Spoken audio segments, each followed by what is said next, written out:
Hello and welcome to the Sias Plessis Show, episode 63. We are racking up the numbers. Thanks to everyone who's liked and subscribed. And of course, to our proud partners at Betway, now title sponsors of the Betway Premiership. So check out betway.co.za for more information. Now, today joining me is someone who many people don't know that we went to school together, MQ, Mqondisi. He's one of the kings of the film industry in South Africa, the television industry. How does it make you feel when you see on IMDb what you've done, the success of Shaka Ilembe? Does it make you feel proud of, what you've achieved in this journey? Because, man, hats off to you. It's been fantastic to see your success. Thank you, Sias. Thank you. It is overwhelming. It is incredible. It is also humbling. Not just Shaka Ilembe, but other shows that I've done, UBettina, Wethu, eHostela. There's so many of them. I mean, I didn't want to name all of them because we've only got an hour. You know what I mean? But like you said, and I'm honored for you to refer to me as a king. I think it's good sometimes to acknowledge it and say, wow, you've done well. I don't think it's an ego thing. I think it's a humbling thing. So thank you. I mean, you and I, from the age of 13, and I was just saying off air now, you're one of the smart ones, yourself and Spectacular, Trevor Kumbi and I were the F students, but we kind of got through it. And so thank you. It's a special moment for me to be here and discuss this with you. No, well, thanks for making time. I know how busy you are. I mean, as this new sort of chapter of, well, maybe not new, but as an executive producer, bringing work, bringing films, not just directing. I mean, your plate's full, man, at the moment. It is. I just got married as well. Congrats on that. Thank you. Your beautiful wife, Leanda's here today. No pressure, by the way. Dude, I'm Say all the right things, my dude. toes are sweat. Like, everything is just like a mess right now. Listen, it's a beautiful phase of my life right now. As an executive producer, like you said, bringing in international work, bringing in international actors and cast and crew. We've got a new production called Poacher's Moon. We're bringing in 3 international British directors, some heavyweight British actors. Fantastic. Some guys that actually some well-known people. We've got some local guys. But it feels good to sit on the other side and say, okay, fine, who's doing what now? How do we give back? How do we groom? I feel blessed. So yes, I'm living the best years of my life. Good for you, man. Yeah. I get the sense of calmness around you. I know behind the scenes you grafting and when it comes down to the nitty-gritty, you crack the whip if you have to. You have to. I mean, it gets quite... I mean, you spoke about Shaka Ilembe. Shaka Ilembe, I did 2 episodes. We had 5 directors on there. It was a very tough job. Generally, whatever you're directing requires you to be up at like 3 o'clock in the morning, be on set at 5 o'clock in the morning, start shooting around 6 a.m. You're done at about 7 p.m. If you're lucky. You sit down, you prep the next day. For the next 3 hours, you're back at home at 11. So it's like a 3-hour, 4-hour cycle of sleep every day. And I love it. I mean, my name means film director, given to me by my paternal grandmother. But yes, I love that story, by the way. Yeah. She sensed.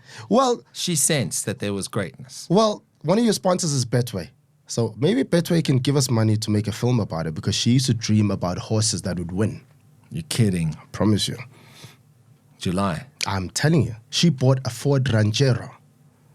At that stage, it was only a white man's car. Yeah. In Guamashu. From the horses? From betting on, and she was a nurse. So, Betway, just saying. Just saying.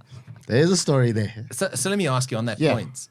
In terms of funding for these massive projects, where are you getting this funding from? Is there buy-in from government? Is there tourism? Is it overseas investors looking at South Africa going, we see the potential here? Because I imagine it's not cheap to put these projects together and to be competing on an international level, because we're spoilt with House of Dragon, you name it, you know what I mean? But is that the sort of thing where more investment is required to back our actors and our producers and directors? I love speaking to people like you is you ask the relevant questions, and that is a relevant question. The first film that we did, Wesley South African Christmas, with Octet Productions, Chuck and Bray, was a BET production. And they came over here and we convinced them to film in Durban. But I don't want to say too much, but we didn't get as much support as we would have loved to get. In fact, we didn't get any support. So when this British production came on board, my wife and I sat down and said, okay, fine, how do we do things differently? And you can't just rely on government. I think government has its hands tied. Yeah. So we're turning to corporates, to different brands, especially KZN brands, to say, guys, come to the party, whether it's tourism, it's Unilever, it's Spa, whatever the case may be. I mean, listen, I'll just throw some numbers your way. So to bring down about 8 actors, to accommodate them for about 2 months, you're looking at about 15 million. ZAR, right? ZAR. That is a frightening amount of money. That is a frightening amount of money. That's before you even click record on the camera. So by the time you get to production, I mean, that's triple. Yeah, man. So we do need the assistance. We trying. I'd like to say that we are probably the pioneers or the first people to do it. Where we're saying government, corporates, come together. Let's make it happen. Let's do a GNU. Let's do a GNU. Let's do. I'll be, and you'll be. But let's do a GNU, and let's try and make. The truth of the matter is, filming in South Africa is a third of what it costs to film in LA. I mean, look at our country. You're kidding. We got it all. We've got it all. And in Durban, and that's my thing. Let's take it to KZN. Why KZN? I mean, obviously we're biased. You and I, we grew up, born and bred there. But why? What appeals to you about KZN so much? KZN. You point the camera that way, it looks like Miami. You point it the other way, it looks like Mexico. I got you. Okay. You point it the other way, it looks like Australia. Could be Scotland if you go in the Midlands. Could be Scotland. Could be anywhere. The weather's perfect. The camera loves the weather. The temperament is great. Weather insurance goes straight down because you've got everything you need. Greatest talent. Yeah. Amazing talent. Amazing people. So it just makes sense to say, let's go to KZN. Okay. I think Cape Town has proven to be quite expensive. And what's the next best thing is KZN. Yeah. Yeah. And I mean, KZN needs it. Let's be honest. If you're pumping money into the economy, why not?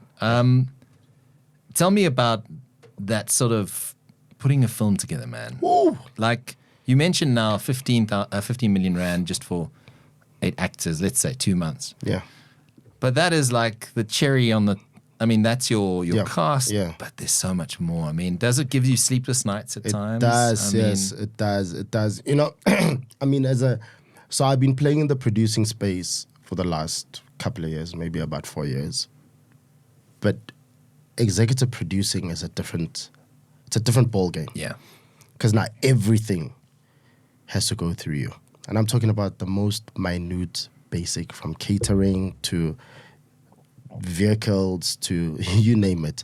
You need to sign off on everything. Oh, man. And, everybody, there's this perception in film that you just put a camera up and you record. And you do that, right? And you do that. Wait, I got it wrong? How do you do it? Yeah. So, okay. Those younger directors, I don't know, man. I'm always like, how do you know someone's a director, right? Yeah, it comes, frame. Anyway, it's a difficult process. And I always say it's a biblical term, but it's also something I live by. Unless you see it before you see it, you'll never see it. Okay. But it's tough. I mean, you're looking at, in total, about 200 crew, and in total cast, background, extras, you're looking at about 350 people. And so everything needs to be detailed. You can't thumbsuck. Yeah. Every thumbsuck will cost you 10,000 bucks. I was about to say. Well, so you need to have your eye on the ball. I've been trained by some of the best in the world. I'm surrounded by some of the best in the world. And I always say this, I speak about my wife, but I speak about her from a point of she's a successful actress who is now a director and a producer. So it's easier to help me navigate this rough terrain. Yeah. It's rough. And talk about that for me, because I assume, yes, you're surrounded by 200 people, but it's a lonely role. You know what I mean? So you need someone in your life that is being able to be that sounding board. Yeah. Also to say, like, harden up. Yeah. You're a man. You're a proud Zulu man. Yeah. Sort your... Yeah. Or like, hang on, let's just take a breath here. I mean, how important is that in the whole process? So listen, I think before I met her, I was definitely the king of the jungle. I think, drugs, sex, alcohol, is a very relatable concept. During my days at Channel O, during my early days growing up as a commercial director, I was the man, you know, and the beauty about being the man is it's for that moment, and it comes to an end. Yeah. And if you make it to the other side, you're actually blessed to still be alive. So I made it to the other side, and looking back, you go, "Ooh, was that me?" And to get to the next level of ownership, of power, of creation, of change, you need somebody by your side who can see things that you can't see. Yeah. We in a space, I'll tell you now, and we discuss it every day. You know, the hardest thing in this world is being a director. The expectations, man. I was about to say. The expectations from women, the expectations from the industry. From women, why do you say that? Just in terms of the attention you get because of casting? Yeah, I mean... Okay. Who do you think a woman thinks can help her get... Become the steering role? Yeah, so you need to be able to be strong enough to fight that off. I got you. But then there's also pressures from the industry. You need to continue being the best. And if you make one bad production, then you're a flop, you know? Yeah, you've got to try and fix it. You got to try and fix it. There's family expectations, your kids, your parents, your friends. It's tough. Yeah. I mean, everyone's watching everything that you do, and everybody will call after that and go, you know, everyone's a closet director. And after every scene that they call you and they go, we thought maybe that person should have walked from there to there. We didn't like, you know what I'm saying? Like it's, you live these expectations, and you need to try and find a way of dealing with them and realizing. I always say filmmaking is subjective. It's not really objective. Yeah. We're telling our stories. But that's also the beauty of it. That is the beauty of it. And I think in some way, it's a selfish game. Yeah. It's, you know, when I was a kid in Glenwood, actually, and my father died when we were still in second form, actually. And I remember coming back from his funeral, and I do all sorts of weird stuff. But like when I'd spill coffee or milk on the floor, I was intrigued at what happens to that if you leave it alone. Okay. Or you end up creating a world with these imaginary friends. And I'd have like crazy friends, you know. I'd have like, back then I liked, do you remember the Archie and Obelix, what's it? Asterix and Obelix. Yeah. So I'd create my own Asterix and Obelix, but black people. Okay. Or Archie and what Veronica. Were their names? I don't even remember. But I'd have What's conversations. Asterix in Zulu? I wonder what's Asterix in Zulu? I don't know. Or Archie and Jughead, you know? But I'd live with these characters, and the creativity in us, I think, is what propelled us to be who we are today. Sure. In realizing that it's a calling. We did really well. But how do we go from this level to the next level and even higher? I think you've hit the nail on the head there, because, and I'm the same. I kind of set a standard, and then how do I potentially lift that standard? And it's been a blessing and a curse, because I've often been looking for, how do we do that story better? How do we tell that story better? How do we do that interview better? Or whatever it is, or what B-roll we use. I mean, this is newsroom sort of scale. But at the same time, it's good to have that fire, good to have that ambition, right? And in your case, once everything's been said and done, there's the opening night. Is that a case of like, oh, I can breathe now? Or it's like, what is everyone going to say? Because I assume, like you mentioned, there's a lot of noise that comes with what you do. So I'll take it back a bit. I have never directed a scene and not shut my pants. Really? Yeah. There's a false perception that as directors, we know what we're doing. Yeah.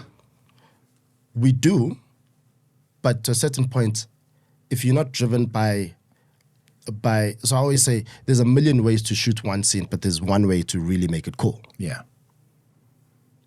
So I'm always driven by what's that one way? So that fear of trying to get it right, that fear of trying to make it unique. Yeah, yeah. So that starts even while I'm shooting. So by the time we get to the opening night, that is multiplied by 100. You have grey hair. I'm trying to look. I do. There's a little bit of grey hair. Hey, listen, I've got more grey hair in all the wrong places. But I mean, it's an interesting question, Sias, that you're asking me. You know, the opening night is always scary, or even the first episode viewing. Yeah. Yeah. I would. That's. I mean, we keep talking about Isha, like the Shaka stuff, and I know that you've done lots of other stuff, but it broke records, man. And you directed episodes on, and I know season 2 is coming, and I believe you're not involved in season 2, but like that must have been also an immense sense of pride, considering you're a Zulu man. Yeah. You know what I'm saying? Like, this is the most famous story in South Africa's history. Let's be fair. And I'm a little bit biased, being proudly KZN. Of course. But no one talks about Tlachwaya. You know, I mean. Yeah. That's right. Dinga and those guys. Yeah. It's Shaka. Yeah. And what he did, right? Yeah. Getting his guys to go and find out what was behind the waves. Or you know what I mean? Yeah, of course. That's why I'm saying, like, because of that rich history and the Zulu blood. Yeah. He must have been proud, man. Listen, I was. I was extremely proud. I was proud when they approached me in its elementary stage many years ago.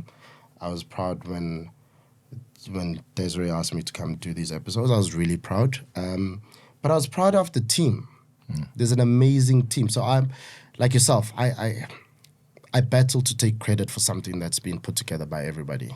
Yes, as a director, you drive the ship. But it's an amazing... I mean, the cast are just incredible. Unbelievable cast. The crew are also just as incredible. The executive producers, Des, Angus, it's a family. Yeah. And I always say that show would not be anything but a success. It has to be a success. And I think it has to be a success because it's the story of Shaka, first and foremost. But secondly, it was an honor. I was the only Black Zulu director, by the way, in season 1. And I can't wait for season 2. I mean... They've set the bar high. They're shooting. I'm busy on the side. I keep in touch with Des. I keep in touch with... Oh, so you're still with... Oh, yeah. Okay. I'm still... It's still my family. Okay. Adze will call me every now and then and tell me what's happening. I communicate with them. Some of the HODs are still friends of mine. So it's family. I can't wait. I support everything they do. I'm with them all the way. I couldn't do it this year. But I can't wait to see what happens. I've got to ask you, just dial it back a little bit. You said when you shoot a scene, you've obviously got an idea in your head before you, that's what makes you the director, right? But is there a moment when you're like, that's it? You know what I'm saying? Like, other people might not be able to see what you're seeing, but you go like, that was it. Okay. Is that the sort of feeling you get? Or I know that your standards are so high and you're a perfectionist when it comes to this sort of thing. But is it a case of like, it's a gut feel thing? Or is it a visual thing? Or is it all of those all together? And what are you looking for? I suppose that's kind of where I'm getting at with that question. Yeah. So when performance works with camera, works with tone, works with look and feel, works with timing, and in most cases, that happens in comedy. Yeah. So I kind of started off my career with the guns and the explosions, and then I slowly got into comedy, and I realized comedy is slightly more difficult than action because comedy is about timing. and you realize that you will get that feeling from the first take. So generally... So as soon as that, right? Yeah. Okay. Sometimes everything works so well. And I know you've been on a set before, but then you hear directors saying, let's do another one. And people go, but why? Nailed that. And the director goes, no, I just think let's do another one. No, you're not just thinking let's do another one. The first one was okay, but you're not confident enough to take that one and work off that one. Yeah. But sometimes the first take is the one that's the best. And let me tell you, the feeling that goes through your body is amazing. You can feel it. You know that, okay, fine, this is it. I've got it. I've had many of those moments. and I have those moments because I live with certain beliefs in my life, you know? So one of them is an actor gets paid to be an actor. So don't over-direct them. You create the world, you throw them into that world, you direct the world, you let them direct their own performances. I got you. That's what they're supposed to do. Sure. They're supposed to adapt to the environment, right? Exactly. And be the character. Exactly. You direct the world and the environment, let them direct their performances. So that's my philosophy. And then how you work with crew is you treat crew as your family. If you go the extra mile for them, they will go the extra mile for you. So small little things. Yeah. Hello, how are you? How's your family?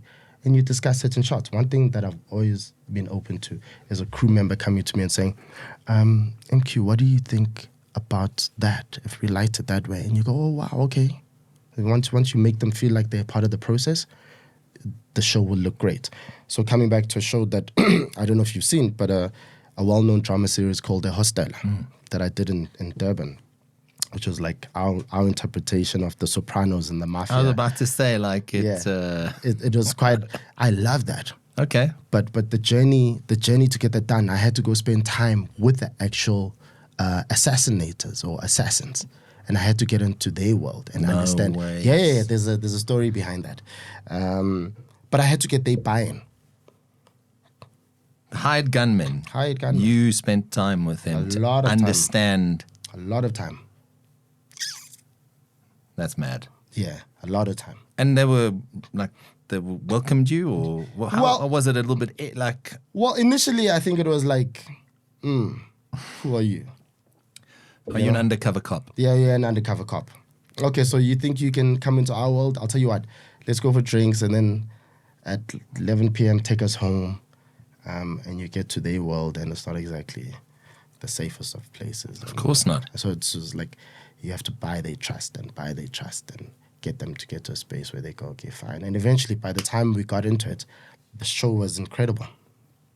That must have been something, man. Listen, that is probably my proudest moment, is that show. And simply because I think I went way past my call of duty to make it work. I mean, you were hanging out with assassins, hired gunmen at God knows what time. Oh, listen, I mean, I'd shoot a scene and somebody would come and say, that's not exactly how we did, you know. So they had like input on your did you have like consultants or very indirect? Okay, very indirect. So you wouldn't notice them on set, but sure. Every now and then. They're not going to put a sign. No. That hey, listen, we here, you know. Guy's a hitman. But it's like, okay, no, that's the wrong bullet. Okay, no, that's not how we do it. Okay, no, that's not how. And I love that. That's raw, man. Yeah. So Betway, give us some money to tell more of those stories. Let's see what they say. And then in that quest for knowledge, for understanding of the narrative, how deep do you go? Like you mentioned now going to spend time with assassins, hitmen, that sort of thing. But how does that apply to your other stuff? Because you mentioned comedy. Yeah. And you said how difficult comedy can be to get the right timing and to make it work. But how deep do you delve to get that understanding for the subject matter? So I've done a lot of action stuff, obviously Aspire, eHostela, and quite ironically, and then I get a phone call about, calls me a good friend of mine, says, hey, listen, we've just bought the rights to South African version of Ugly Betty. And we're calling it Wethu. And Wethu. Yeah, we need a creative director. I was like, yes, okay. I don't know, man. And I looked at, the original show. I studied the Ugly Betties, and I wasn't a huge fan of the Ugly Betties. I must be honest, just didn't resonate with me. But it was wildly popular, so you can understand why. Yeah, there's opportunity to make it South African, right? Yeah, and so it lands on my lap, and the first thing that kicks in is everybody around the world, and remember, Ugly Betty has been repurposed globally. Yeah. But it's always like a comedy. So I had issues with that, man. I had issues, and I remember my treatment document, and I was always amazed at how we can add a little bit of drama and make it like a dramatic comedy. You know, the same way you get like an action comedy, you have like a dramatic comedy. Okay. So I found little things from lensing and composition and tone and the world that could then make it a little bit dramatic. And I think we succeeded with the first season. Yeah, I mean, congrats. Thank you. It's a huge success. Yeah, I think we definitely succeeded. That's where I met my wife, who played a very interesting character called Lake, one of the leads. And she was the villain, you know? And she played that really well. But that show for me showed me that, oh, wow, okay, you can actually do comedy. So then I thought, okay, fine. How do I then marry the action and the comedy? And then I did a film, which is about to be released soon, called John and Trev, actually. And Trevor is one of the lead characters. Okay. And that's very much like your Martha Lawrence, Will Smith, Bad Boys type of vibe. I mean, Bad Boys 2, in my opinion, is one of the greatest movies ever made. One of the best. Thank you. You see, validation. One of the best. My team don't agree with me, but my wife neither. But Listen, that was my big influence. And then I did another one with Manga N last year. Another action comedy. So I was like, okay, wow. Yeah. You do this really well. So I'm enjoying it. Is this sort of the niche is not the right word, but is that where you want to explore a little bit more? Is that where you want to play a little bit more in that sort of space? I do. If I'm directing something. Are you something, versatile enough to be able to, pivot into the various different genres? Exactly. Action comedy is tough because it's timing. 100%, right? It's timing, and if I direct anything these days, that's most likely what it's going to be. If I executive produce, I'll probably do anything. But I'm enjoying the action comedy stuff, man. Okay. Look out for these films. They're coming out. The ones on Netflix. I think the other one's on Netflix soon. But I'm loving it. Let me ask you this. Yeah. From a industry standpoint, as someone who's, legend is the right word. Yeah. Where are we? I know you say the future's bright, but there still exists this gap between, hey, I want to get into movies, and there's MQ, the director, sitting on top of the pile. Yeah. How do we sort of bridge that gap? And I know funding is obviously one of the things, because more movies means more opportunities, means more experience. New directors come into the mix, actors forge their paths. Sure. But where are we as an industry in South Africa now? Because in my humble opinion, as someone who is learning about the industry and who's a consumer, that's what I'm a consumer of content. Where are we exactly? We need to intelligently and authentically decipher what is filmmaking and how does that relate to eyeballs, but also financially. Remember, South Africa is 1-to-1 with Hollywood. Yeah, in the sense that when Hollywood was born, South Africa was also kind of being born. But we are trailing 20 places behind like Nigeria.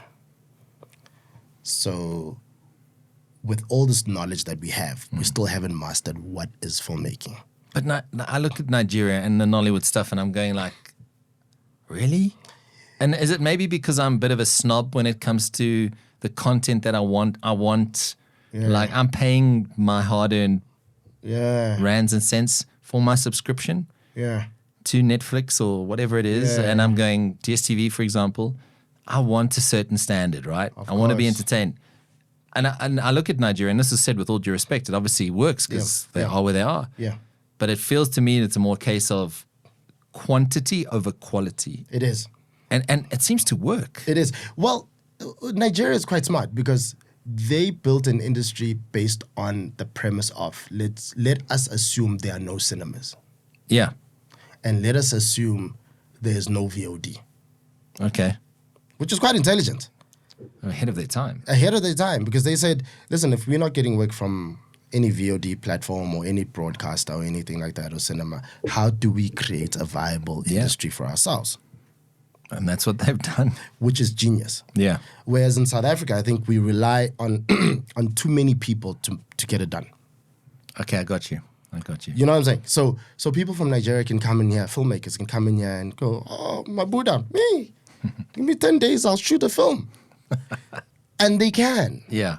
Because they've mastered that. They don't have to wait for... Small crew, smaller budget. No. We constantly looking for funding, which we need. Yeah. Where they go, no, man, hold on.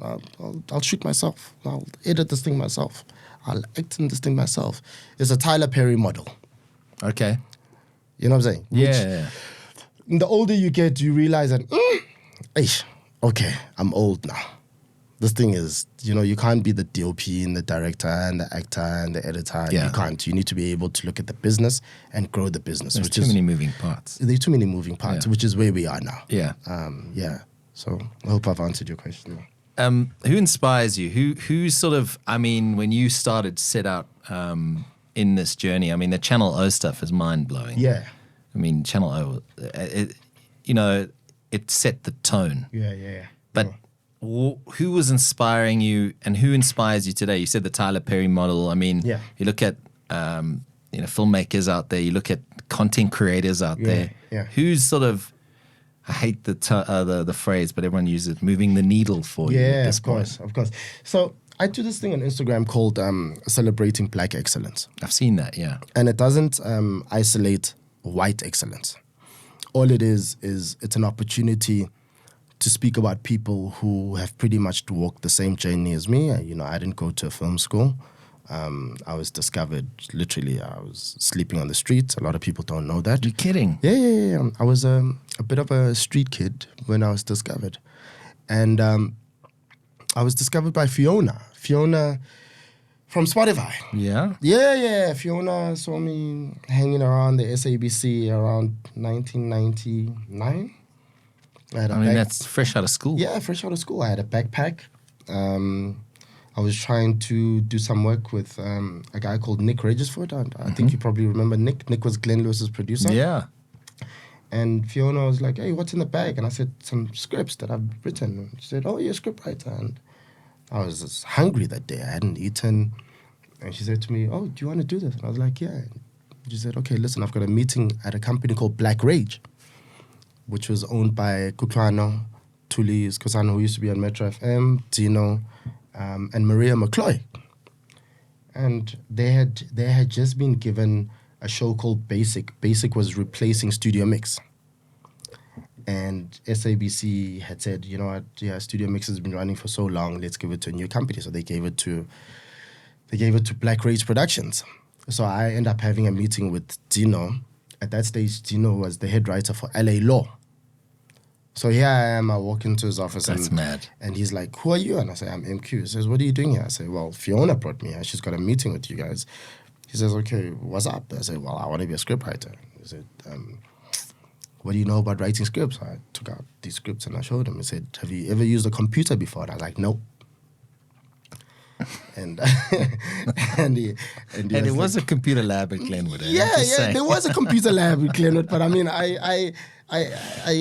So he had a guy, his IT guy back then, who actually ended up being one of the country's greatest rappers, a guy called Zabs. I don't know if you know Zabs. Yeah, I've heard of him, yeah. Zabs the Last Letter. And so he called Zabs and he said, Zabs, come take this guy. IT guy. Yeah, this is... Hey, we all start somewhere, I'm telling right? you, he was like a dodgy IT guy before he made music, you know? And he said, Zabs, come take this guy. What's your name? Mqondisi. So Zabs can't say it. So Zabs and Proverb. And they're like, oh, we can't say MQ. So that's how the name MQ was born. Okay. So they took me to the back and they taught me how to use a computer. And Basic was born. And you remember the presenters, it was Azania and Bianca. That's how far back it was. And that was Azania's first break. I mean, rock star today. Yeah, rock star today. So I wrote a couple of those episodes and they were like, oh, wow, actually, this is quite incredible. And Channel O obviously was being born around then. And then, yeah, that's how Channel O was born. And I became the head writer for Channel O for about 8 years. How did you end up on the streets though, my man? You've blown my mind a little bit there. I had no idea that. Did you just sort of pack it up and leave Natal and Durban and Yeah. Say like, I'm going to the big smoke of Josie and let's see what happens? Or It was actually the weirdest thing because that's exactly how it happened. Trevor's got a similar story. Yeah, that's exactly Trevor. Same thing. Well, my case was a bit interesting because I landed up on the street, but then Spey heard about me living on the street, and he was at Wits. Yeah. So he said to me, "Hey, listen, man, why don't you come live with me?" So I thought, "Oh wow, okay, this is beautiful. I'll go stay at Wits," and Yeah. I couldn't be seen living in his room, so I used to sleep under his bed. No, I man. promise you. So I slept under his bed for about 4 months. Hopefully he wasn't home much. No, he wasn't. No, he wasn't. He wasn't. And I'd wake up in the morning with him, and we'd go to Voice of It, and I'd carry the vinyls, and I was his little hype wingman back then. Interesting story.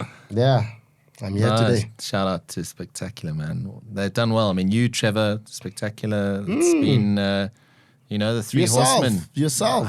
Eh? I'm not on your level, my man. Oh, I no, appreciate that. yourself. But I think the amazing thing is it's achievable, right? Yeah. Like yes, luck plays its part. Absolutely. Fiona gave you a shot. And we all have people who have given us a shot to do what we want to do. Yeah. But it's what you do with the opportunity.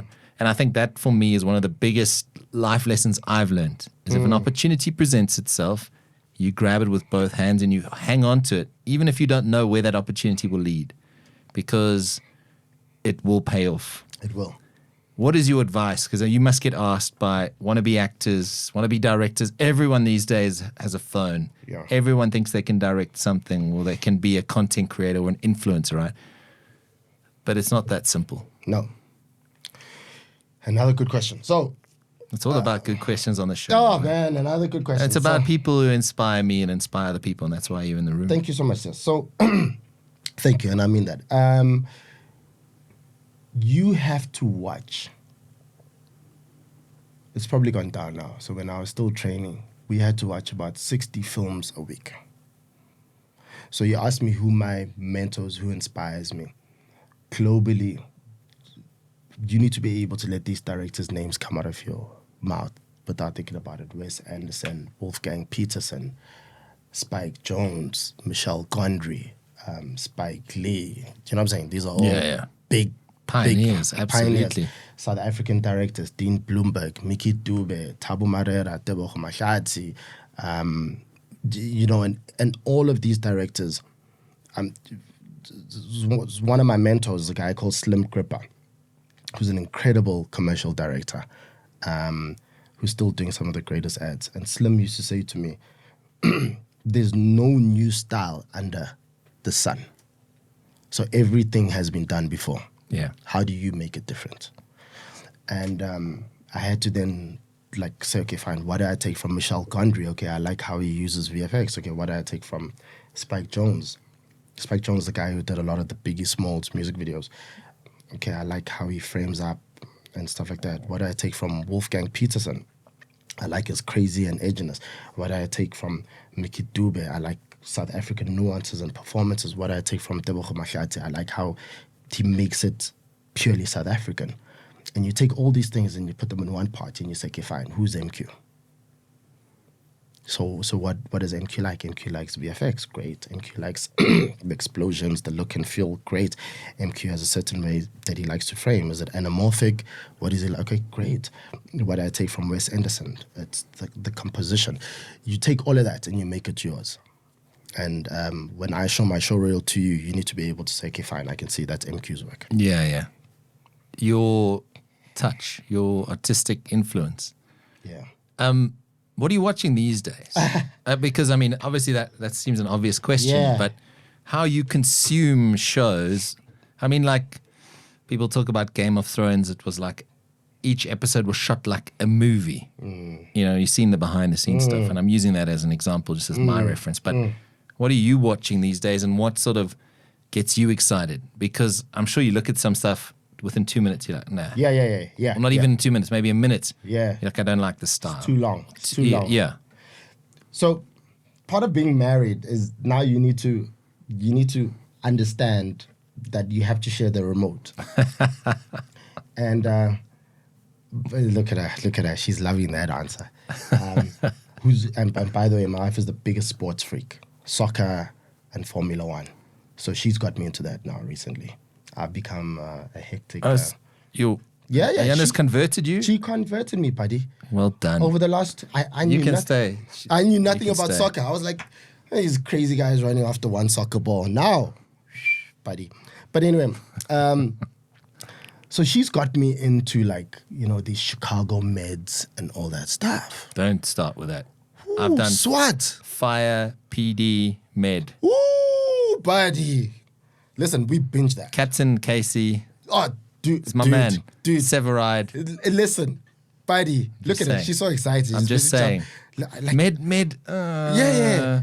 But But fire and PD. Fire and proper, PD. Proper. And she was saying to me the other day, no, but babe, how about we do something similar in Durban?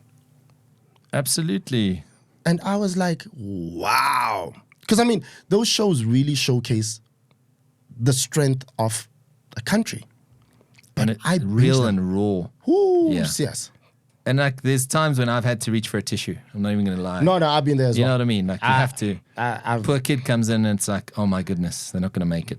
dude. Or a cat in a fire. You know. So last week, Saturday, I think we probably went through about 10 episodes of SWAT.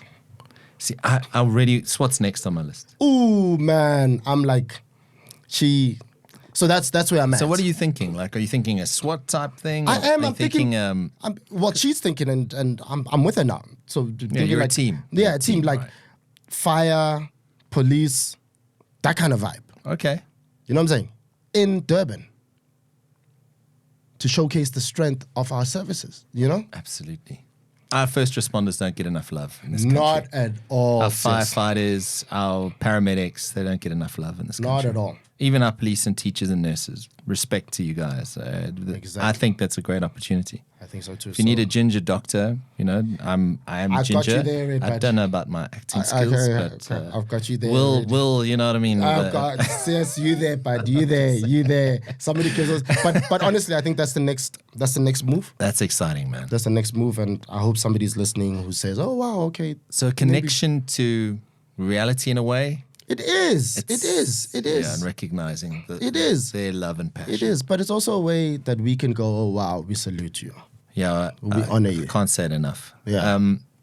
I know this is a horrible cliche question. Yeah, go for it, man. And you've kind of answered that now, but the next thing, because of setting the bar so high, Yeah.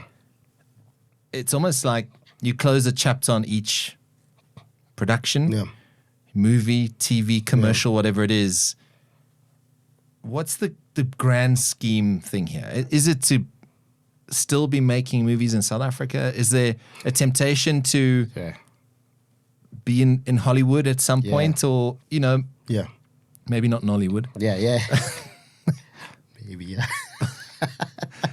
No, we laugh, but I Yeah, mean, you have yeah, to of course. admire what's. Yeah, but yeah. What is that driving force, and what is next? Because there must be a point where you go like, well, I need to challenge myself. I get bored. I've learned the art of prayer now. I've become quite a prayerful person because I feel, you're right, I feel like I've hit the ceiling.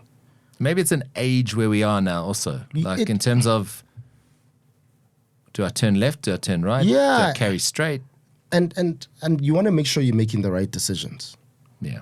Because there is a legacy element. There is a legacy element, which I'm trying to do. I'm trying to give back. I'm trying to be that person that is able to mentor as many hardworking kids. And you have a responsibility to do it. And I've got a responsibility to do it, and I've also got a responsibility to put food on the table. Yeah, I agree. And it's like, what is the right choice? And you're right. Have I thought about the international market? Many a times. Is this to say that I'm bored with the South African market? Not really. I wish it could be as open to many of us who are in my situation.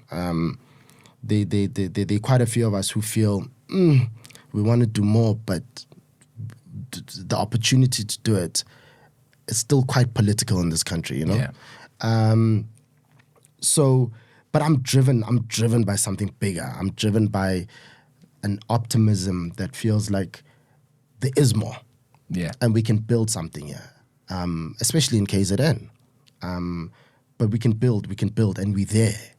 We avail ourselves with people who are interested in helping us, and we build some sort of partnership. But it's not a cliched question. It's a hard hitting question. Yeah. A reality question, like what happens next? Because, I was saying to my wife the other day, somebody said to me, like someone insinuated retirement, like the greatest work MQ's done. And I'm like, nah, this is not like a Whitney Houston album, Yeah. I've still got a long way to go, man. I was going to say, there's still lots to achieve and accomplish. Dude, I want to make films and commercials and dramas until I'm like 120. And why not? And that's what I'm going to do. So your question actually helps me realize that you can't stop now. No. I can't think of retirement as something to sit back and garden. Yeah. You know what I mean? Like, I kind of feel I want to do something, and still it might not be at the intensity that I'm used to. Yeah. I like working. I like being busy. But there's a time when you need to acknowledge your body, your mental state, but still be active enough. So that you go to bed, you're excited about waking up in the morning. Yeah. And I never want to be that guy that's not excited about waking up in the morning. I'll tell you what drives me. It's going to sound really bad. So, another It's a thing. safe space. It's a safe space. My wife and I are working on a VFX company which mentors mostly black up-and-coming VFX artists. So we've been working on this idea and this business plan and whatever. But I'll tell you what really gets to me every time I relax. When I see a production that has done something that I wish I could have done first, I get pissed. I can imagine. I can imagine. So I think because of that, I can't sit back. Yeah. So I'm always researching like Gemini Man came out. And I was like, but I could have done that. You know what I'm saying? So, hey man, I just need to keep going and keep going and keep going and meeting people like yourself and meeting visionaries and somehow just feeling like I'm recharging. This is my pit stop. 100%. Okay, get up, move. Yeah. Yeah. So when there was there was already a Durban show was it Durban Med? No, what was it called? Oh, Durban Gen. Durban Gen. Yeah. But you want to go next level, obviously. Yeah, I want to go next. But- I want to go back to Josie H. Yeah, I got you. Yeah. No, you just got my mind right, because obviously I'm such a huge fan of the Chicago franchise and Yeah. Dick Wolf and what he's done with all the various other things. I mean, special victims unit and all that jazz, right? But Yeah. the fact of the matter is, it's within your grasp and you're top of the pile now. So there's actually nothing stopping you. No, nothing at all. And you've got a fantastic teammate now that Yeah. is your driving force times 10. Dude, we wake up on that stuff. It's exciting, man. It's very We exciting. wake up. So yeah, that's the next step. Yeah, babe. Yes, that's the next step. There we go. So I need the lighter skinned people to come meet with the darker skinned people and we all become one skinned people. Listen, we're a melting And pot. Why not? Let's put it all together. Let's do it. I agree. But that show for me, Sias, oh man, I can tell you now, that'll set the bar. It'll make Absolutely. government look good as well. Well, then that's conversations we need to be having. Let's do it. My man, thank you so much for coming in. Thank you, Thanks buddy. for sharing your story. Thank you. Thanks for being so honest and vulnerable. Thank you. It's the kind of space we're trying to create in our very intimate studio. Thank you. Keep up the great work. Thank you. To you and Ayanda, may there be many more successes, and I hope that you can continue this intensity and bringing work here, bringing stars here, but also putting out stars to the rest of the world. Thank you so much, Sias. Can I say something quickly? I've been interviewed on so many podcasts. This space is incredible. Appreciate that, my man. Welcome to you. Thank you. It's my team. Well done I can't to you. take much credit for this, man. Hey, you and I suffer the same thing. It's very hard for us to take credit, I know. But well done to your beautiful team. Thank you so much. Me being here, I'm honored. You're always welcome. Thank you so much, brother. And one day we'll do the Jubilaji, G-L-E-W-O-D, Glenwood. Thank you. I'm so proud of you. Thank you, and likewise. You put the province on the map, and well done. We'll keep doing it. Thank you, buddy. Thanks very much for watching the Sias du Plessis show. Remember to like and subscribe on YouTube. We're available on Spotify and iTunes. And to our partners at Betway, Monster Energy and New Era Caps, a big shout out. Thank you for supporting us. We'll catch you again next time.